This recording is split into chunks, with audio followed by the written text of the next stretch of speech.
Shalom. Selamat pagi Bapak Ibu terkasih di dalam Tuhan. Bertemu lagi kita dalam ibadah kita minggu ini, di minggu terakhir di bulan Maret. Saya percaya perkenanan Tuhan, penyertaan Tuhan nyata dalam setiap kehidupan kita. Dan saya berdoa oleh Bapak Ibu saudara-saudara semua di rumah boleh dalam keadaan baik-baik saja, amin. Kita mau siapkan hati kita pagi hari ini untuk kita boleh datang sama Tuhan. Kita menyatakan kerinduan kita di hadapan Tuhan, bahwa satu hal yang saya percaya bahwa tidak ada yang jauh lebih indah ketika Tuhan boleh senang atas setiap kehidupan kita, amin. Biarlah perkenanan Tuhan boleh semakin dinyatakan. Mari kita siapkan hati kita lebih dalam lagi. Kita naikkan pujian ini. Kita mau katakan, Tuhan, Kau menyenangkan hatimu, amin. Tidak ada yang lain Tuhan yang kami rindukan pagi hari ini. Kami mau belajar menyenangkan hati Tuhan lewat hidup kami, Tuhan. Amin. Puji nama Tuhan.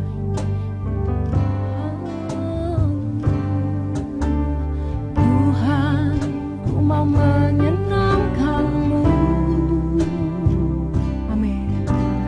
Tuhan, bentuklah hati ini jadi bejana untuk hormat-Mu, cemerlang bagai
kerinduan hati kami Tuhan.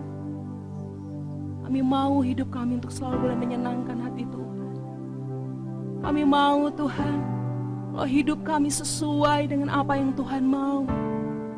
Mari bawa kami Tuhan lebih dalam lagi untuk mengenal Engkau. Bawa kami lebih dalam lagi untuk mengenal kehendak-Mu Tuhan. Itu yang menjadi kerinduan kami pagi hari ini. Mari biarlah pujian kami menyenangkan hati Tuhan. Pagi hari ini biarlah pujian dari setiap hati kami boleh menyenangkan Engkau. Terima kasih Tuhan, oh pagi hari ini kami ada Tuhan. Semua karena kasih setiamu. Izinkan kami memuji Engkau, izinkan kami menyembah Engkau lebih lagi Tuhan. Kami rindu Engkau boleh disenangkan, kami rindu Tuhan, Engkau boleh disukakan Tuhan. Terima kasih Bapa. Pagi hari ini siapkan hati kami Tuhan. Siapkan tubuh, roh dan jiwa kami Tuhan hanya untuk memuliakan nama Tuhan. Tutup bungkus setiap kami dengan kuasa darah Yesus. Terima kasih, kami mau dedikasikan ibadah kami hari ini hanya ke dalam nama Tuhan Yesus. Di dalam nama-Mu kami sudah berdoa dan mengucap syukur.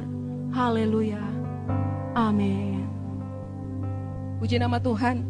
Seberapa kita sangat diberkati Tuhan, amin. Saya percaya Tuhan Yesus adalah Allah yang setia. Dia rindu setiap kita untuk jauh lebih dalam lagi, untuk terus mengenal Dia, amin. Dia membawa kita untuk semakin bertumbuh lebih dalam lagi, agar kita boleh dipakai oleh Tuhan. Percaya bahwa hari-hari ini saya mau menguatkan setiap kita untuk jangan lelah. Kita boleh berjalan terus bersama Tuhan, amin. Mari kita punyakan pujian, jangan lelah untuk tetap bekerja di ladangnya Tuhan. Haleluya. Yes. Amin. Mari kita boleh sama-sama bertepuk tangan. Jangan lelah bekerja di ladangnya Tuhan. Amin. Roh Kudus yang beri kekuatan, Dia mengajar, yang mengajar dan menopang. Mari katakan tiada lelah bekerja bersama-Mu Tuhan, yang selalu mencukupkan akan segalanya. Katakan sekali lagi, jangan lelah, oh jangan lelah, amin. Bekerja bersama-Mu Tuhan, amin. Roh Kudus yang beri kekuatan, Dia mengajar, yang mengajar dan menopang. Tiada lelah bekerja bersama-Mu Tuhan, amin. Yang selalu mencukupkan akan segalanya. Mari kita satukan hati kita di hadapan Tuhan.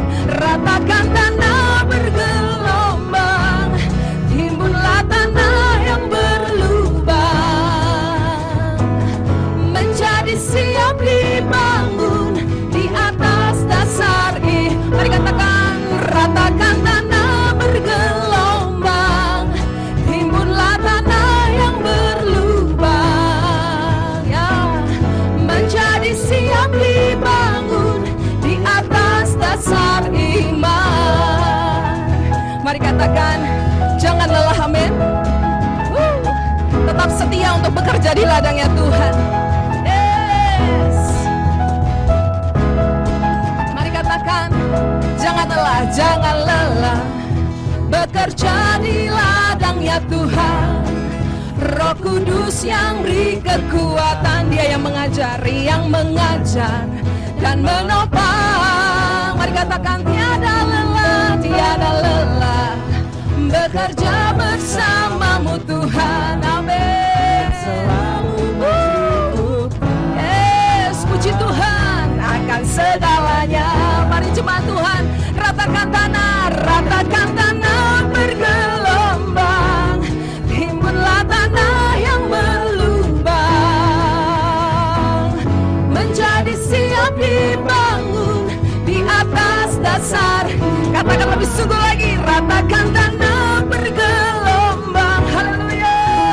Tanah yang berubah, menjadi siap dibangun di atas dasar iman. Menjadi siap dibangun, menjadi siap dibangun, menjadi siap dibangun, menjadi siap dibangun, menjadi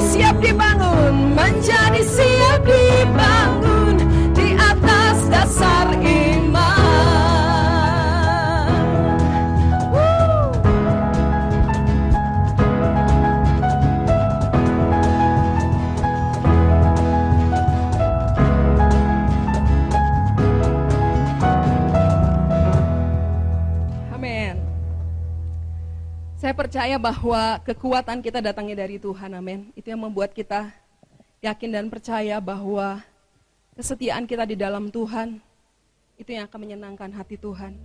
Mari kita siapkan hati kita untuk lebih dalam lagi mendengarkan firman Tuhan.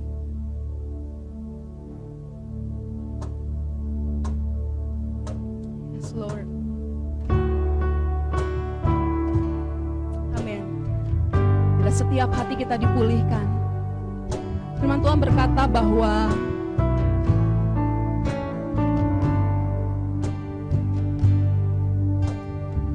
biji gandum yang tidak jatuh ke dalam tanah dan mati, ia tetap satu biji. Tapi biji itu ketika dia jatuh dan dia mati, dia akan berbuah banyak. Bila hari ini kita mau mengizinkan setiap hati kita mati di hadapan Tuhan. Mungkin hari-hari ini begitu banyak yang membuat sepertinya apa yang hari-hari kita kerjakan sepertinya mati. Saya percayalah, kok itu tak jatuh kepada tanah yang baik, dia akan menjadi biji yang tumbuh, akan berbuah. Tuhan, mari kami mau datang dengan kerendahan hati kami, yang mau mati di hadapan Engkau Tuhan, seluruh jiwa kami Bapa. Kami mau Engkau memulihkan kami.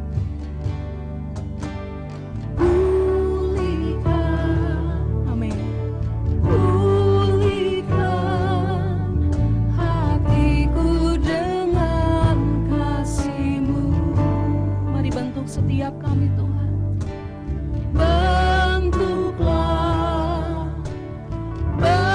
bentuklah hatiku jadi seperti-Mu.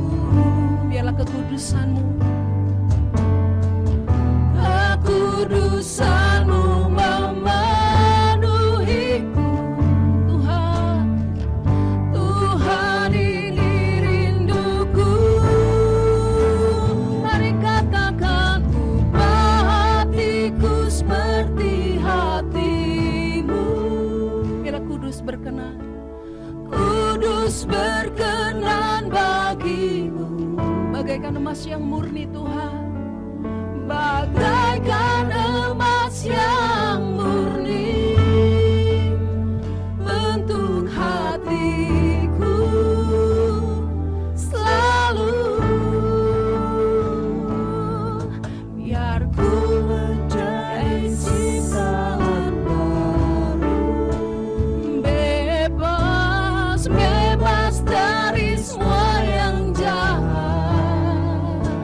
Tuhan, serupa dengan gambar-Mu, sucikan ku,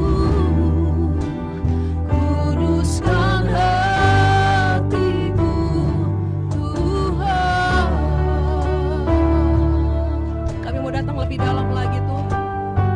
Tuhan Yesus, ini setiap kehidupan kami. Mari pulihkan Tuhan, pulihkan setiap hati kami Tuhan. Pulihkan, amin. Pulihkan hatiku dengan kasih-Mu. Mari bentuklah Tuhan, bentuklah, amin. Bentuklah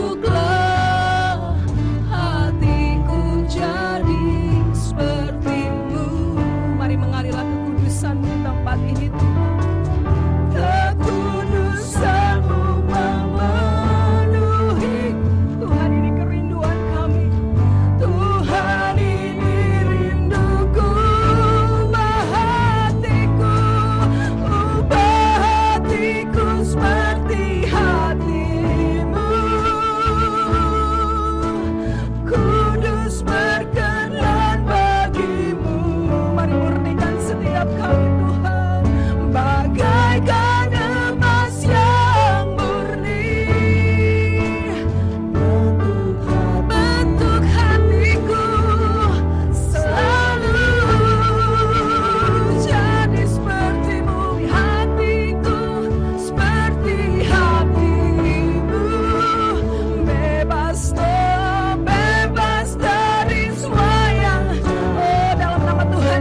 bagimu. Ini doa kami Tuhan.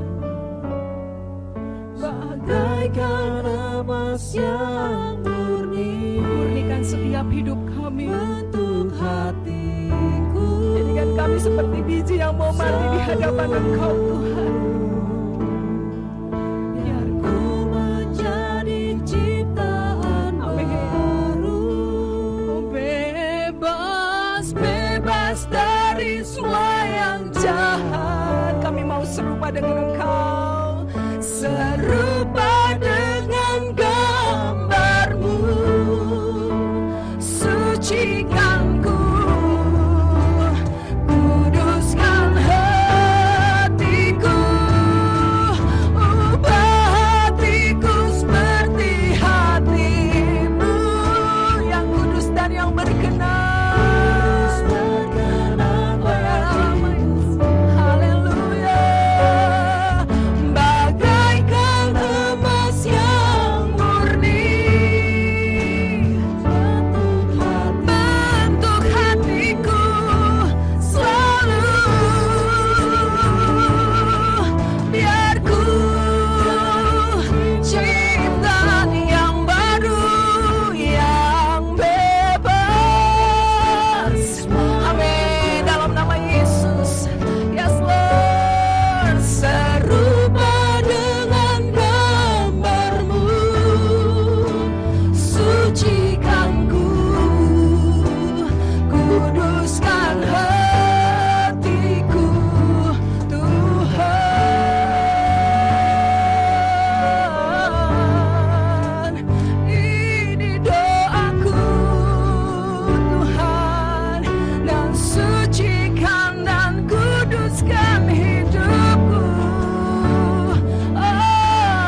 Jadi doa kami Tuhan siang hari ini,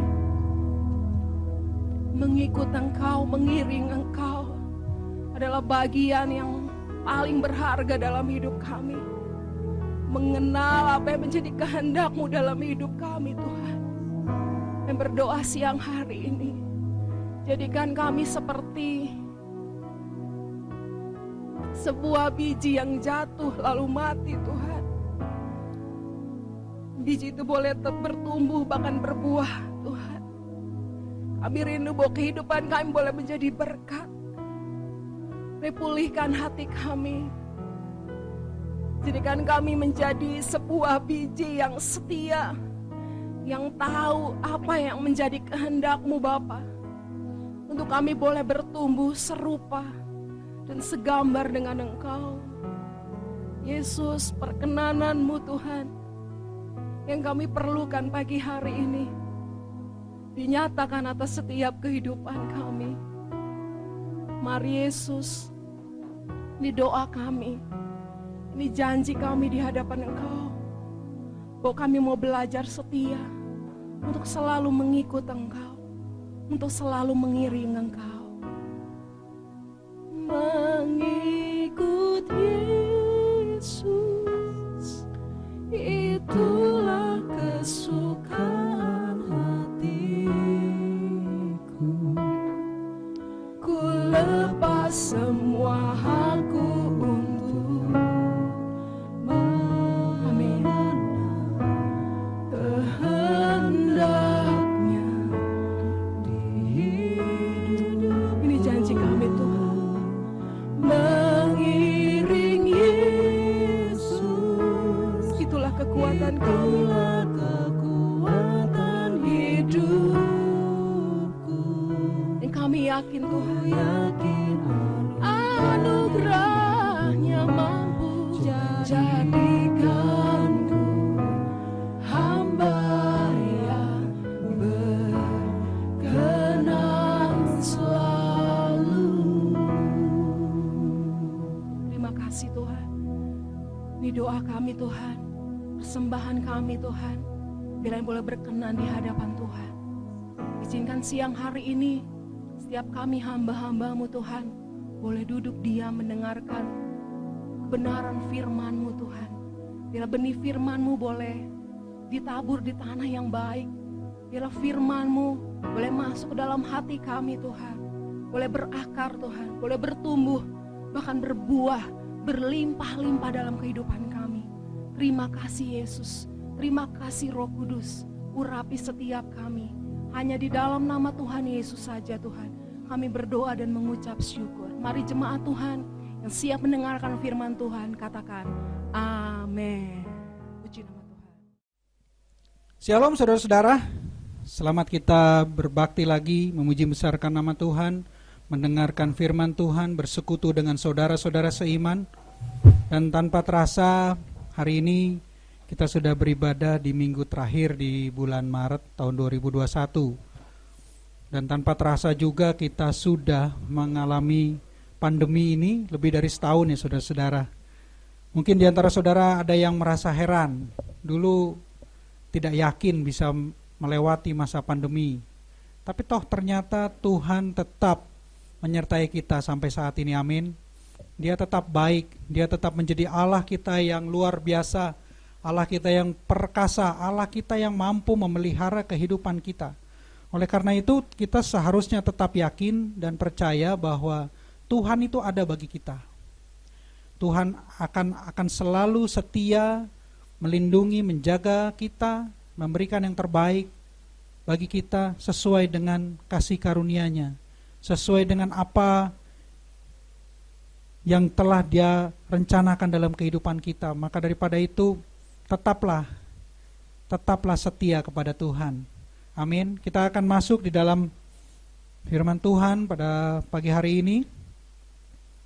Masih menggunakan tema tahun 2021 The Year of Impact, dengan tema 2 bulanan yaitu maturity, kedewasaan. Pada saat pagi hari ini saya membawakan satu tema, kedewasaan rohani sebagai syarat kesepadanan dengan Kristus. Sekali lagi saya ulangi, kedewasaan rohani sebagai syarat kesepadanan dengan Kristus. Ayat penuntunnya mungkin sudah menjadi ayat hafalan kita bersama di dalam 1 Tesalonika 5 ayat 23. Saya bacakan. Semoga Allah damai sejahtera menguduskan kamu seluruhnya, dan semoga roh, jiwa, dan tubuhmu terpelihara sempurna dengan tak bercacat pada kedatangan Yesus Kristus Tuhan kita. Amin. Nah, sebelum kita melangkah lebih lanjut, seperti biasa saya akan membahas tentang definisi-definisi yang ada di sini. Yang paling pertama adalah definisi tentang kedewasaan. Maturity itu kedewasaan ya. Jadi kalau misalnya di dalam bahasa Indonesia yang disebut dengan dewasa itu adalah cukup umur atau mencapai satu titik kematangan tertentu. Jadi yang namanya kedewasaan itu adalah sesuatu hasil dari sebuah proses. Sebuah proses ya. Jadi bukan ujuk-ujuk gitu ya. Bayi lahir itu tidak langsung jadi dewasa gitu ya. Suatu proses tidak langsung ujuk-ujuk jadi besar, jadi berhasil, enggak. Semuanya adalah satu proses yang dijalani, cukup umur atau mencapai kematangan tertentu. Nah, seperti di dalam firman Tuhan tadi, di situ dikatakan, semoga roh, jiwa, dan tubuhmu terpelihara sempurna dengan tidak bercacat. Di sini kita akan belajar bahwa di dalam pandangan kekristenan, Tuhan memandang kita itu dari 3 unsur, yaitu tubuh, jiwa, dan roh. Manusia itu terdiri dari tubuh, jiwa, dan roh. Nah, sekarang pertanyaannya, kedewasaan yang mana yang seharusnya kita alami, yang harusnya kita dapatkan? Karena yang namanya kedewasaan itu tidak datang dengan sendirinya, ya. Tetapi harus ada sebuah perencanaan, harus ada sebuah proses pembentukan yang baik. Dan kalau misalnya kita salah merencanakan, kita salah membentuknya, kita tidak akan berhasil menjadi dewasa dengan sebaik-baiknya. Jadi kita bisa mempelajari setiap orang tua yang punya anak pasti memberikan anaknya asupan makanan yang bergizi. Tujuannya apa? Supaya nanti dia dewasa dengan baik. Betul ya? Itu yang disebut dengan kedewasaan tubuh. Jadi supaya kita bisa membedakan, yang disebut dengan kedewasaan tubuh adalah kedewasaan di sisi yang bisa dilihat. Ciri-ciri fisik. Boleh dikata itu adalah panca indera gitu ya. Kemampuan jasmani, suara yang berubah itu adalah kedewasaan tubuh. Nah, untuk apa kita mengalami kedewasaan tubuh? Kedewasaan tubuh itu fungsinya supaya kita bisa berinteraksi dengan alam fisik kita. Coba kita pikirkan, kalau misalnya bayi dia tidak menjadi dewasa, dia tidak akan bisa misalnya menyetir mobil gitu ya. Tidak bisa dengan mudah misalnya naik tangga gitu ya. Nggak bisa langsung misalnya berenang gitu, enggak. Itu harus dilatih gitu ya. Jadi interaksi dengan alam fisik itu dilakukan karena kedewasaan tubuh. Jadi gambar manusia itu ada di dalamnya lingkaran roh, di luarnya ada lingkaran jiwa, dari paling luarnya lagi adalah lingkaran tubuh. Jadi kalau misalnya yang disebut dengan lingkaran tubuh, kedewasaan tubuh di situ adalah kemampuan fisik yang bisa kita lihat. Dan itu bisa kita lihat. Jadi orang-orang yang dewasa secara fisik itu pasti bisa kelihatan. Gitu ya. Kita bisa tahu, oh, memang ada orang-orang tertentu yang mungkin mengalami kelainan tertentu sehingga mereka secara usia, secara kematangan itu sudah dewasa, tapi mungkin badannya tidak bertumbuh bisa. Ada yang seperti itu, tapi itu langka. Secara umum kedewasaan tubuh itu adalah seperti itu, pertumbuhan badan menjadi besar, menjadi lebih kuat, menjadi lebih sehat, bicara jadi lebih keras. Nah, seperti itulah yang disebut dengan kedewasaan tubuh. Lalu berikutnya adalah kedewasaan jiwa. Setelah tubuh kita bicara tentang jiwa. Nah, disinilah mulai kita membahas sesuatu yang tidak terlihat, gitu ya, tidak terlihat. Karena yang disebut dengan jiwa itu bicara sesuatu yang berhubungan dengan cara berpikir, mentalitas, cara bersikap gitu ya. Kalau misalnya kita sebut jiwa itu misalnya saya senang musik, itu jiwa. Ya, saya senang dengan kondisi-kondisi tertentu, misalnya senang ke gunung, ke pantai, itu jiwa gitu ya. Jadi yang disebut dengan jiwa adalah kondisi yang tidak bisa dilihat tapi berguna untuk interaksi bukan hanya dengan fisik tapi juga dengan manusia yang lain. Jadi contoh misalnya ada seseorang dengan orang lain, mereka memiliki jiwa yang sama, mereka akan lebih mudah untuk menjadi kompak. Mereka akan jadi lebih mudah untuk menjadi bersahabat. Mereka akan lebih mudah untuk misalnya berjodoh dan seterusnya gitu ya. Jadi jiwa di sini penting untuk interaksi antar manusia. Jadi kalau misalnya tubuh itu berinteraksi dengan benda-benda fisik di sekelilingnya, jiwa itu berinteraksi dengan manusia. Jadi kalau misalnya kita lihat di mana logika, imajinasi, cinta kasih, emosi, semua itu ada di dalam jiwa. Jadi supaya kita bisa membedakan, karena banyak orang tidak bisa membedakan mana jiwa, mana roh. Nah ini lagi ya. Jadi supaya kita tahu ada bedanya antara jiwa dengan roh. Oke. Yang berikutnya adalah kedewasaan roh. Kedewasaan roh itu berbicara tentang interaksi antara manusia dengan sesuatu yang lebih besar. Di dalam kekristenan itu berinteraksi dengan Tuhan, berinteraksi dengan Allah, berinteraksi dengan pencipta, berinteraksi dengan Yesus Kristus. Itu yang disebut dengan kedewasaan roh. Jadi kalau misalnya kita tidak punya kedewasaan roh, kita tentunya tidak bisa juga memiliki satu interaksi yang baik dengan Tuhan. Gitu ya. Di minggu kemarin kita sudah disampaikan oleh Bapak Gembala kita tentang ciri-ciri kedewasaan rohani, betul ya? Bagaimana karakter di dalam Timotius itu ya. Janganlah ada orang menganggap engkau rendah karena engkau muda. Jadilah teladan dalam banyak hal, dalam 5 hal. Kan gitu ya. Jadi disitulah kelihatan bahwa kita itu menjadi orang yang dewasa rohani atau belum. Nah, pada saat pagi hari ini saya ingin kita lebih lanjut bicara tentang bagaimana sih kedewasaan roh ini sangat penting, menjadi satu syarat, bahkan menjadi syarat satu-satunya supaya kita bisa menjadi sepadan dengan Kristus. Nah ini mungkin satu hal yang harus kita pelajari bersama, bahwa yang disebut dengan hubungan antara Kristus dengan manusia itu sama dengan hubungan antara suami dengan istri. Gitu ya, di mana Kristus itu adalah mempelai laki-laki, jemaat, anak-anak Tuhan akan menjadi mempelai wanita. Nah, sudah diterangkan di ayat-ayat yang lain bahwa yang menjadi pasangan antara suami dan istri itu harus yang sepadan. Harus yang sepadan, harus sama-sama dewasa, harus sama-sama sejiwa, harus sama-sama sepikir, begitu kan? Dan disinilah kita harus mengerti bahwa pada saat kita bersekutu dengan Tuhan, seharusnya terjadi yang disebut dengan kesepadanan rohani, kesepadanan antara kita dengan Tuhan. Nah, kita mulainya dari mana nih?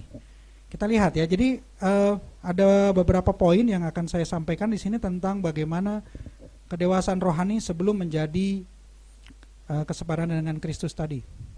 Di dalam poin yang pertama adalah kedewasaan rohani itu ditandai atau hasilnya adalah kita bisa bertumbuh dalam kasih karunia dan pengenalan akan Tuhan.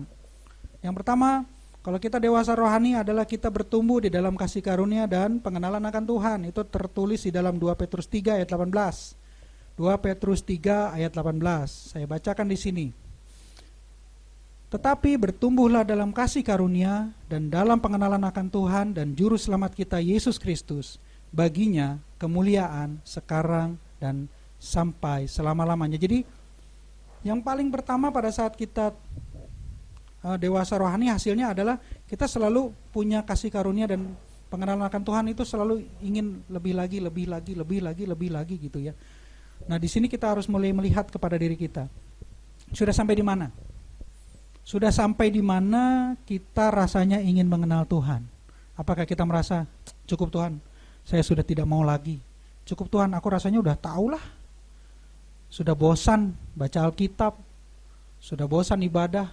Toh jadi orang yang rajin ibadah juga tidak jadi lebih baik. Toh rajin ke gereja tidak membuat saya jadi punya banyak tabungan. Toh rajin ke gereja juga tidak membuat akhirnya saya mudah dapat jodoh. Mungkin begitu ya pikiran kita ya.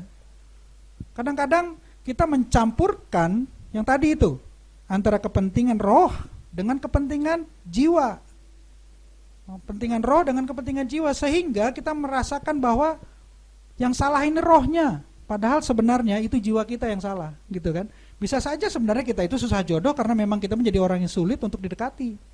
Kita susah dapat kerjaan karena memang kita orangnya memang gak mau belajar, gak mau mementingkan, gak mau meningkatkan kemampuan diri. Kita menyalahkan Tuhan. Nah, ini disinilah kesalahan kita pada saat kita mencampurkan kedewasaan rohani dengan kedewasaan jiwa. Ya. Pada saat kita dewasa rohani, kita akan bertumbuh di dalam kasih karunia dan pengenalan akan Tuhan. Jadi sekali lagi, mari kita mulai mengerti dengan baik. Pada saat kita dewasa rohani, salah satu hasilnya, buktinya adalah pada saat kita semakin hari, semakin rindu untuk mengenal Tuhan. Di hari-hari seperti ini, pandemi di mana gereja-gereja masih banyak yang belum bisa beribadah, bahkan ada yang sudah tutup. Orang-orang masih lebih senang untuk hari Minggu pagi akhirnya olahraga, berwisata gitu. Yang dulunya mungkin pagi-pagi harus siap-siap ke gereja, sekarang lumayan lah, punya waktu gitu kan. Punya waktu, bisa jalan-jalan, bisa happy-happy, bosen di rumah terus, setiap hari lihat laptop, ngapain lagi lihat laptop untuk ibadah online, udahlah, biarlah saya refreshing. Nah, disinilah kesalahan kita menjadi orang yang sulit untuk dewasa secara rohani. Mari kita introspeksi diri kita, sampai di mana dan apa masalah kita. Yang berikutnya, pada saat kita dewasa rohani, hasilnya adalah kita selalu bertumbuh dan berbuah di dalam roh. Oke ya? Di dalam Galatia 5 ayat 22-23 itu sudah menjadi ayat hafalan kita. Ya, ada buah roh itu terdiri dari 9 unsur, yaitu kasih, sukacita, damai sejahtera, kesabaran, kemurahan, kebaikan, kesetiaan, kelemah lembutan, penguasaan diri. Saya senang sekali ayat ini ditutup dengan kata, tidak ada hukum yang menentang hal-hal itu. Saudara, tidak ada satupun hukum yang bisa berkata itu bukan buah-buah roh. Pada saat kita punya kedewasaan dalam roh, yakin, sekali lagi, yakin bahwa kita pasti memiliki kasih yang lebih lagi. Kita memiliki sukacita yang bertambah-tambah. Kita memiliki damai sejahtera yang semakin hari membuat kita semakin bisa hidup dengan baik. Semakin sabar, semakin murah hati, semakin baik, semakin setia, semakin lemah lembut, semakin menguasai diri. Itu adalah contoh hasil dari kedewasaan rohani. Saudara, mari kita introspeksi, sampai sejauh mana kedewasaan rohani kita. Apakah kita masih menjadi orang yang bertumbuh secara rohani, atau kita sudah mulai stuck? Sudah mulai lagi gak lemah lembut, sudah mulai lagi gak punya damai sejahtera. Saudara, damai sejahtera itu sekali lagi tidak berhubungan dengan cerita kekayaan. Ya, jangan dicampur-campur antara tubuh, jiwa dan roh. Sering permasalahannya kan begitu ya. Kita merasa di sekeliling kita orang-orang banyak yang gosipin kita nggak punya damai sejahtera. Padahal sebenarnya damai sejahtera itu bukan tergantung dari omongan orang. Betul? Kita merasa bahwa kita sudah nggak punya sukacita pada saat gaji kita berkurang. Bonus-bonus nggak dapat. Padahal sekali lagi, sukacita kita bukan tergantung hal itu gitu ya. Kita udah nggak bisa mengasihi istri kita, mengasihi anak kita, mengasihi orang tua, mertua, karena kita pikir bahwa dia udah nggak pernah ngasih kita lagi makanan, nggak pernah kirim-kirim lagi daging. Nah ini masalahnya kecampur-campur di sini. Pada saat kita punya kedewasaan rohani, seharusnya tidak ada hubungan lagi dengan status kita kedewasaan jiwa dan tubuh, gitu ya. Jadi sekali lagi, mari kita mengintrospeksi diri kita. Jangan-jangan kita sudah mulai stuck di sini. Jangan-jangan kita sudah mulai berhenti. Jangan-jangan kita sudah mulai bosan, jenuh. Kita lanjut ya. Hasil dari kedewasaan rohani yang ketiga yang saya tulis di sini adalah kita mulai memiliki pikiran Kristus. Mulai memiliki pikiran Kristus. Apa sih pikiran Kristus yang paling gampang terlihat dalam kehidupan kita? yaitu pada saat kita mulai bisa mengutamakan orang lain. Sekali lagi, pada saat kita bisa mengutamakan orang lain daripada diri kita, di situ kita sudah mulai belajar untuk memiliki pikiran Kristus. Di dalam Filipi pasal kedua, ayat 2 sampai ke 6, di sini dikatakan, karena itu sempurnakanlah sukacitaku dengan ini. Hendaklah kamu sehati sepikir dalam satu kasih, satu jiwa, satu tujuan, dengan tidak mencari kepentingan diri sendiri atau puji-pujian yang sia-sia. Sebaliknya, hendaklah dengan rendah hati yang seorang menganggap yang lain lebih utama daripada dirinya sendiri. Dan janganlah tiap-tiap orang hanya memperhatikan kepentingannya sendiri, tetapi kepentingan orang lain juga. Nah, di ayat 5 dikatakan, hendaklah kamu dalam hidupmu bersama menaruh pikiran dan perasaan yang terdapat juga dalam Kristus Yesus, yang walaupun dalam rupa Allah tidak menganggap kesetaraan dengan Allah itu sebagai milik yang harus dipertahankan. Dan ini contoh yang paling sempurna untuk kita. Tuhan Yesus sendiri, yang dia itu adalah Allah sendiri, tidak memperhatikan haknya, tidak mempertahankan kemuliaannya. Dia rela turun untuk menolong kita, menyelamatkan kita, menebus kita, membuat kita menjadi berharga. Disitulah ceritanya hasil kedewasaan rohani pada saat kita bisa memiliki pikiran Kristus. Saudara, mari kita pikirkan, kita mulai renungkan, seberapa jauh kita dalam kehidupan kita mulai berpikir atau mulai konsisten berpikir bahwa orang lain lebih penting dari kita.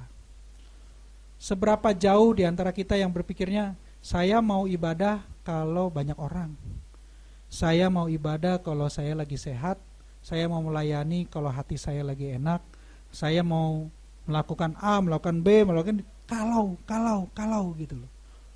Dan disitulah akhirnya yang terjadi adalah mengutamakan kepentingan diri sendiri.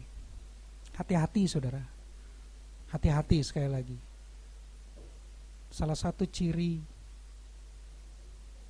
kedewasaan rohani adalah pada saat kita mulai bisa, seperti tadi, pada saat kita mulai mengenal Tuhan, kita mulai melakukan apa yang menjadi tugas kita menjadi orang yang memiliki pikiran Kristus. Mulai perbaiki, minta tolong Roh Kudus untuk menguduskan kita kembali, untuk mengembalikan kita, supaya kita tuh bisa hidup dengan baik. Kalau kita tidak bisa melihat posisi kita terhadap makhluk sosial kepada orang lain, yakinlah, di situ kita tidak bisa menjadi orang dewasa rohani. Dan Tuhan tidak akan bisa menerima kita. Yang berikutnya adalah pada saat kita mengalami kedewasaan rohani, hasilnya adalah kita memiliki hati yang melimpah dengan syukur.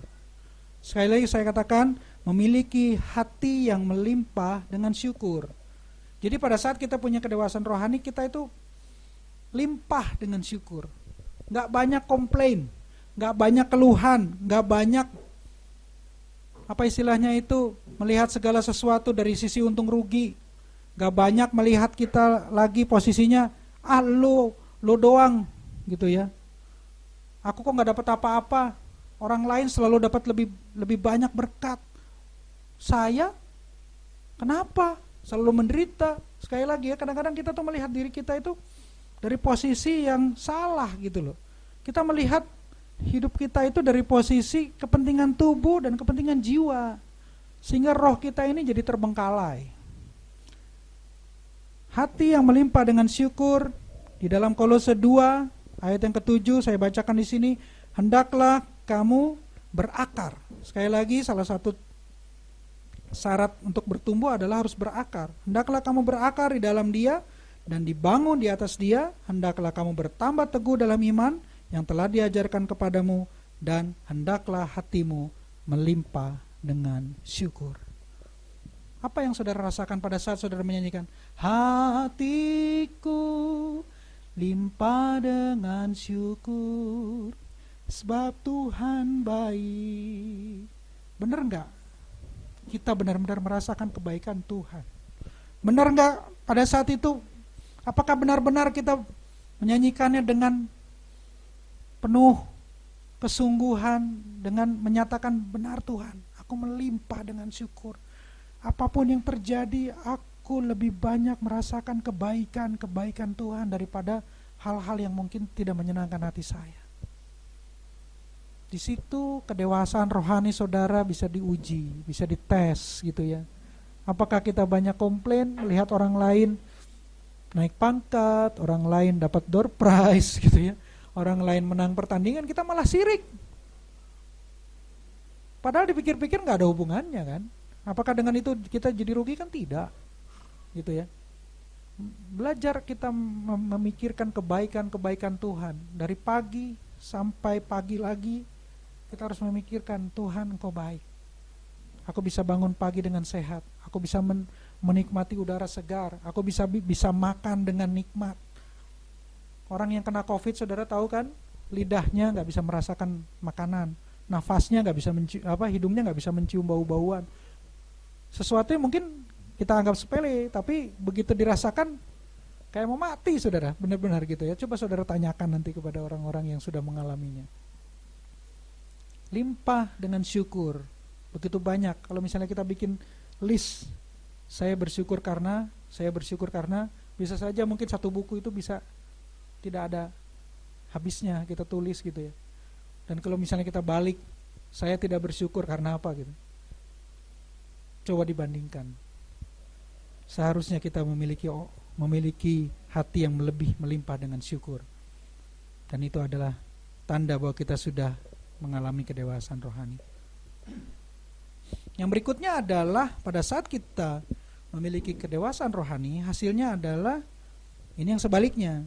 Kita menjadi dewasa dalam rohani, tetapi kita menjadi kanak-kanak di dalam hal yang jahat, gitu ya. Sekali lagi, kita menjadi dewasa rohani, kita menjadi anak-anak di dalam keduniawian. Dalam hal-hal yang tidak menyenangkan Tuhan, kita menjadi anak-anak.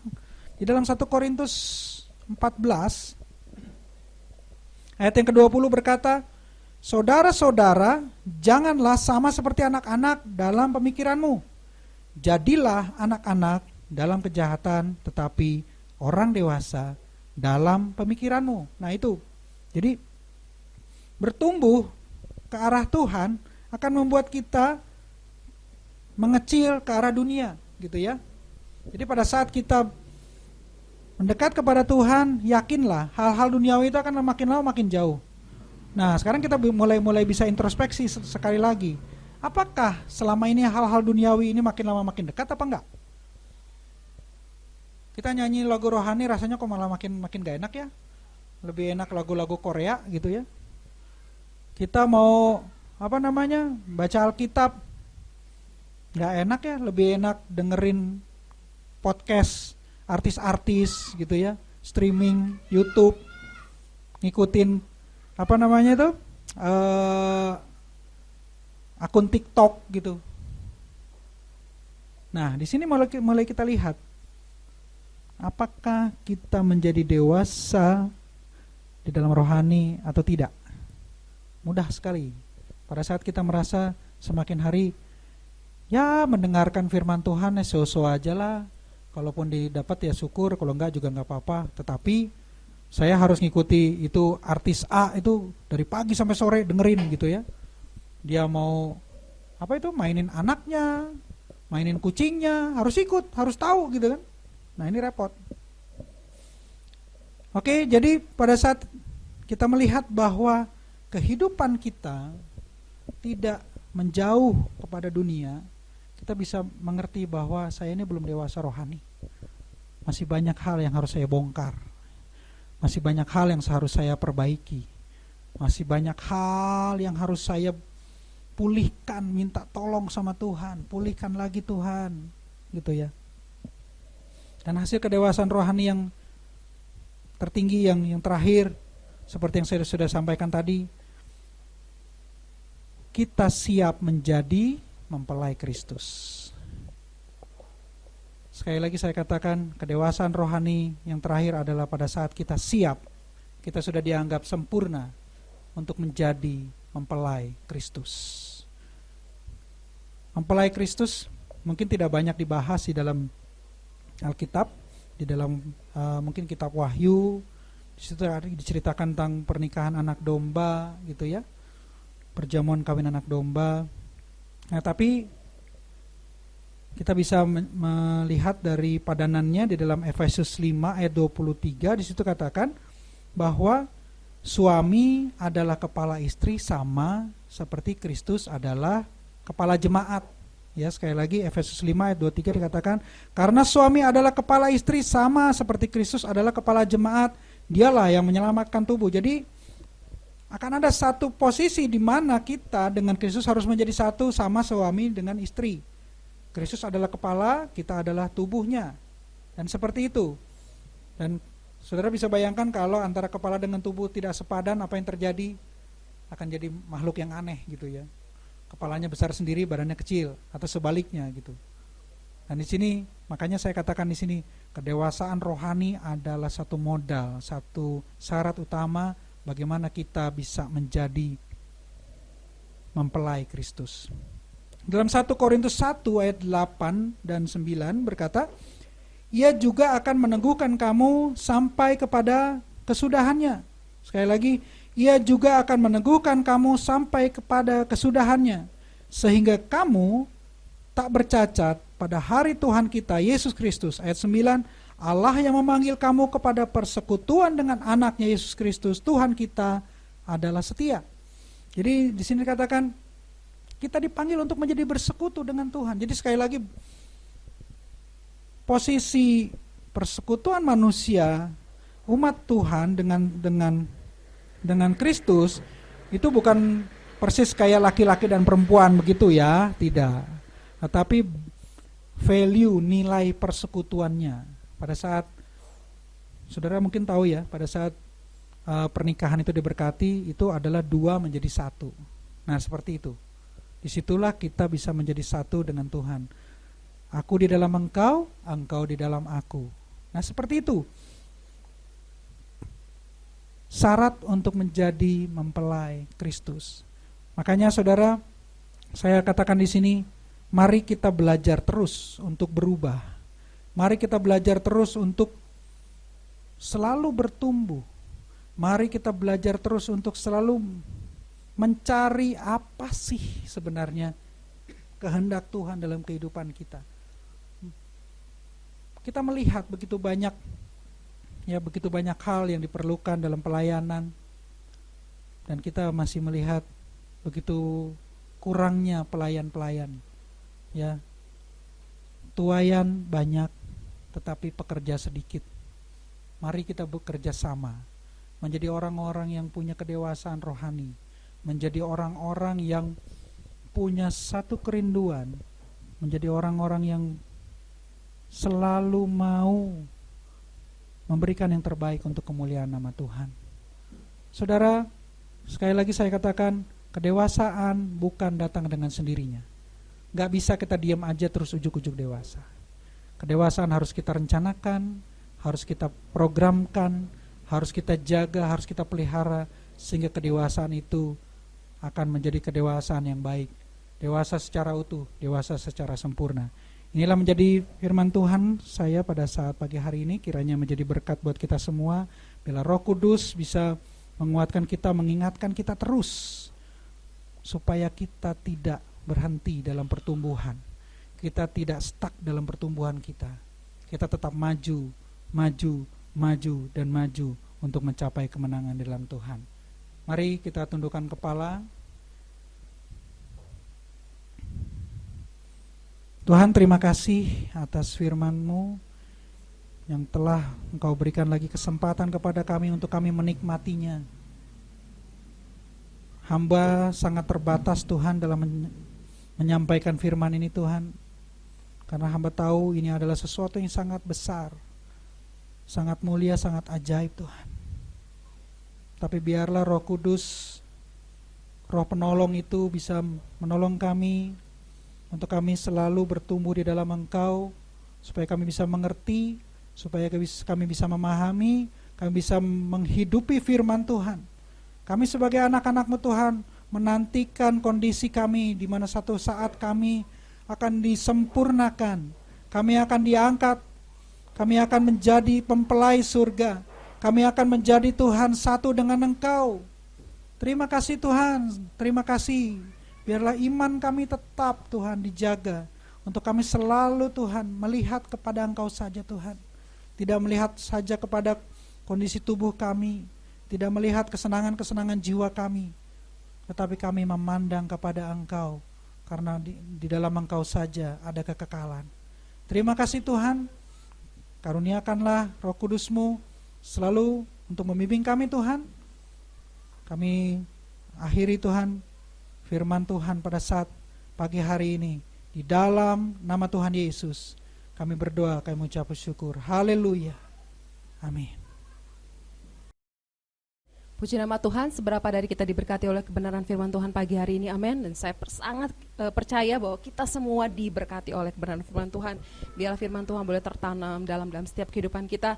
Mengucapkan terima kasih buat hambanya Bapak Jerry untuk firman-Nya pagi hari ini. Biar Tuhan Yesus memberkati. Dan kita akan kembali kepada info kita satu pekan ini, bahwa akan tetap diadakan doa puasa setiap hari Selasa dan masih diadakan di rumah masing-masing. Dan saya mengingatkan untuk seluruh jemaat Tuhan, Bapak, Ibu, Saudara-saudara terkasih di dalam Tuhan, untuk boleh bergabung di ibadah doa puasa kita setiap hari Selasa.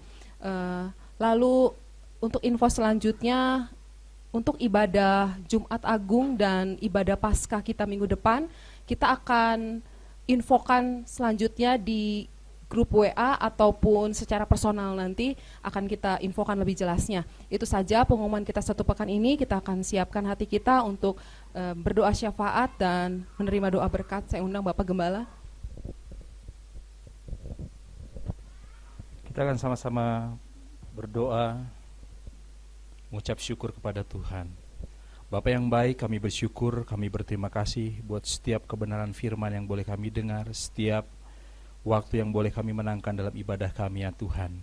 Terima kasih Tuhan sudah memberkati seluruh pelayan-Mu yang ambil bagian pada siang hari ini ya Tuhan. Memberkati di seluruh area kehidupan mereka pribadi lepas pribadi, dimanapun mereka berada, apapun yang mereka kerjakan, selalu diberkati Tuhan. Terima kasih Bapa, pada saat ini ya Tuhan kami mengangkat tangan kami ya Tuhan menyadari bahwa kami terlahir di Indonesia, kami besar di Indonesia, kami menikmati hasil di Indonesia. Oleh karena itu, kami ya Tuhan membawa hati kami atas Indonesia, kami berdoa buat Indonesia Bapa.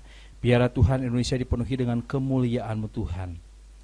Biarlah kami berdoa ya Tuhan buat setiap kondisi ya Tuhan, dimanapun ya Tuhan bangsa ini ya Tuhan boleh ya Tuhan hidup dan menikmati ya Tuhan setiap ya Tuhan hal-hal yang mereka sedang kerjakan Tuhan.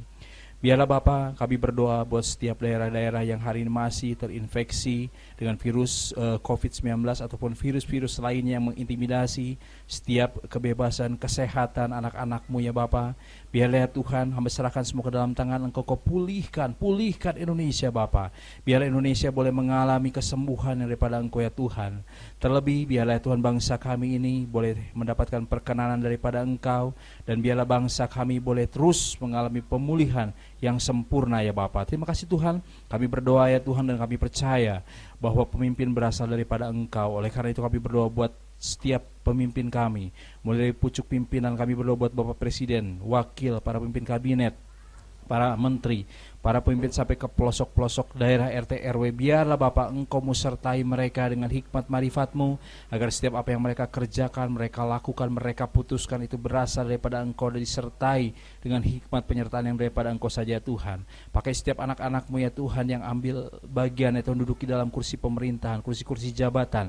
Pakai mereka agar mereka ya Tuhan dapat memberikan sesuatu yang berbeda dengan orang-orang yang tidak mengenal Engkau. Melalui keberadaan mereka, biar ya Tuhan ada banyak hal yang dikerjakan untuk kemuliaan nama Engkau Bapa. Terima kasih Tuhan, pakai TNI Polri untuk dapat bersinergi, bergandeng tangan bersama dengan tenaga-tenaga keamanan di daerah-daerah ya Bapa, untuk mereka ya Tuhan dapat bersatu hati membangun stabilitas ya Tuhan nasional, keamanan ya Tuhan buat bangsa kami ini ya Bapa. Biar ya Tuhan kami berdoa ya Tuhan buat setiap ya Tuhan hamba-hamba-Mu dimanapun mereka berada Bapa. Kami berdoa buat para penginjil, misionaris dimanapun mereka berada, sertai mereka dengan penyertaan-Mu yang sempurna, kesehatan, kekuatan menjadi bagian mereka, agar apa yang mereka kerjakan itu terus ya Tuhan dalam penyertaan-Mu ya Tuhan, dan ada banyak jiwa dimenangkan ya Tuhan melalui kehidupan pelayanan mereka Tuhan. Pakai ya Tuhan seluruh hamba-hamba-Mu dimanapun gereja-gereja itu berada ya Bapa. Biarlah kami semua hamba-Mu boleh bergandeng tangan, bersatu hati, memajukan pekerjaan-Mu, memenangkan banyak jiwa pakai sinode-sinode yang ada ya Tuhan, untuk dapat bersatu, untuk dapat itu mempersatukan ya Tuhan setiap sinode-sinode yang terpecah belah ya Bapa. Biarlah kami semua ya Tuhan boleh Tuhan pakai ya Tuhan sinode yang ada ya Bapa, untuk menjadi ya Tuhan alat kemuliaan-Mu ya Bapa. Berdoa bagi sinode Gereja Bethel Tabernakel untuk menjadi sinode yang boleh terus menjadi alat-Mu ya Tuhan yang hebat. Untuk Cimahi ya Tuhan, Gereja Bethel Tabernakel Cimahi, kami berdoa secara khusus ya Bapa. Biarlah Tuhan gereja kami boleh menjadi gereja kesaksian, gereja yang memberkati bagi tetangga kiri kanan depan belakang sekitar gereja kami. Pakai di dalam kami berjemaat untuk kami menjadi saksi dan berkat bagi mereka. Pakai hamba suami istri bersama anak-anak menjadi pelayan-Mu yang boleh terus mengandalkan Engkau dalam setiap hidup kami, merendahkan diri untuk kami boleh ya Tuhan menyerah ya Tuhan dalam ya Tuhan apa yang Tuhan mau pakai dalam setiap kehidupan kami ya Tuhan. Terima kasih Bapak, kami berdoa ya Bapak.